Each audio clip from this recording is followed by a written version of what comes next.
Hello, it's May. Welcome to this month's Wellbeing invitation. My name is Josephine. I'm an occupational therapist based in the south of France, and this series has been inspired by my own humdrum use of time. So I thought I'd take people along on an adventure with me to use occupational therapy as a way of improving our well-being. So it's a monthly prescription of activities intended to support well-being, basically, that you're invited to spend as little or as often as you like on, with the premise being that how we spend the little moments becomes how we have spent our days and therefore our lives. And this month we're going to be exploring some morning routines. So we're going to look at 3 different things. So each month I try and sort of use different tools. So the first one is more of a psychosocial tool, exploring intentions. Then the second is a bit of meditation, drawing on my mindfulness and compassion focused therapy training, so looking at the breath.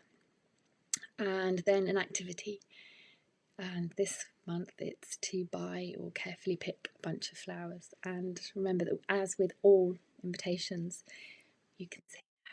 If you didn't know that you could say no, then well, you do know now, and you can maybe use this to practice. So don't feel obliged to do any of this. Now, the benefits of engaging in these activities, I carefully curate them so that they have minimal negative side effects, other than you learning that there's something perhaps that you don't enjoy. And the hope behind the side effects would be some mental clarity and the soothed nervous system, a nourished mind, greater appreciation of the ordinary and mundane, some joy and delight, and a sense of overall improved well-being. So this month, with the May morning routines, it's been inspired by my friend Michele Marsh. So she's a mum and she's a holistic life coach with over 20 years of experience working in holistic practices. And she works with mums who are setting themselves up in business to create a flexible work-life balance around family, so that we can be present and fun mums without the guilt and the overwhelm. And so she supports people, mothers, to prioritise their own mindset, self-care, and the impact that this can have on family life and happier children. So I'll link her details below, but her idea that she gave to me was to wake up each morning and say, how do I want to feel today? And asking yourself this simple question when you wake up activates your reticular activation system, which some of you have heard me talking about before. So this is it's in the amygdala, and it processes all the sensory information that we have. We have millions of pieces of information at any given moment, and this part of the brain filters. And the idea is that the more you tune into the energy of the morning, the more it can help you set the tone for a better day, starting your morning on the right foot. By developing this routine can be helpful. As I said, it activates the reticular activation system, and it's a gentle question for the day, an impact on the choices that you make, perhaps changing the trajectory of your day, perhaps informing some of the choices that you might make along the way.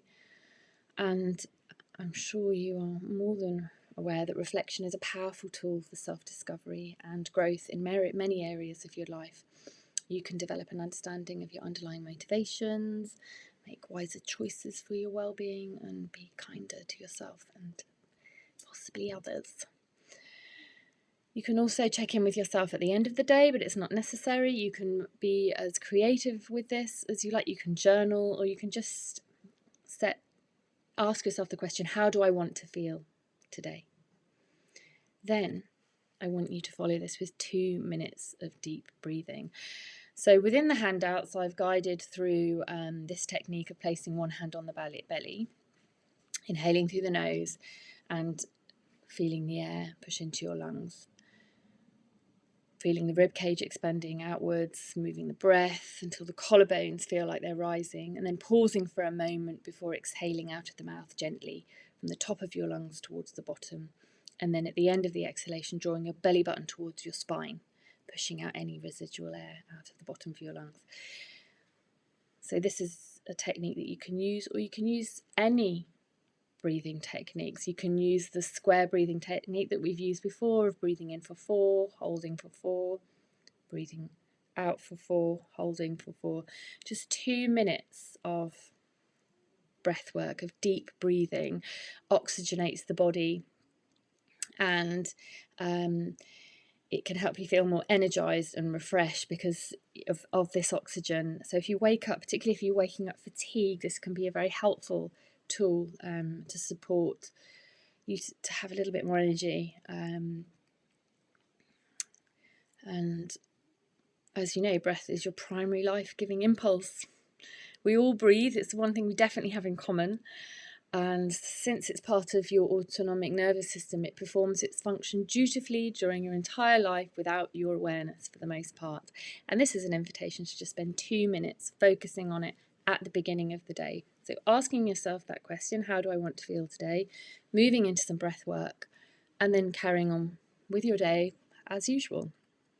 So you're probably thinking of, can you set your alarm 2 minutes earlier if you have an alarm? Now, final invitation is to buy yourself some flowers.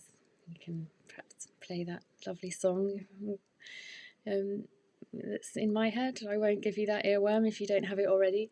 Or to carefully pick some from the countryside. So if you are choosing to pick flowers, not taking all of them that are there, and being, if there are only one of that flower, it may be a rare one, so picking perhaps things you're familiar with, and also maybe that don't give you hay fever. I've made that mistake before. So fresh flowers are not only good for the soul, they are also scientifically proven to improve certain health outcomes. Tranquil environments can provide relief from stresses of every day, according to researchers. And flowers have specifically been found to incite positive emotions. They cannot ward off all the stresses in your life, but their positive impact can still be significant. Fresh flowers are not only good for the soul, but they're good for overall well-being around. They can relieve stress. The presence of vegetation and wildlife can support us to feel more tranquil. They found that it improved people's abilities to relax. It improved health outcomes for people in hospital. If they had flowers around them, their recovery was quicker than those who didn't have flowers. And our long cultural history of presenting flowers as presents is associated with nearby food. So there may be some evolutionary elements to why flowers bring us joy, because we know that there will be food nearby.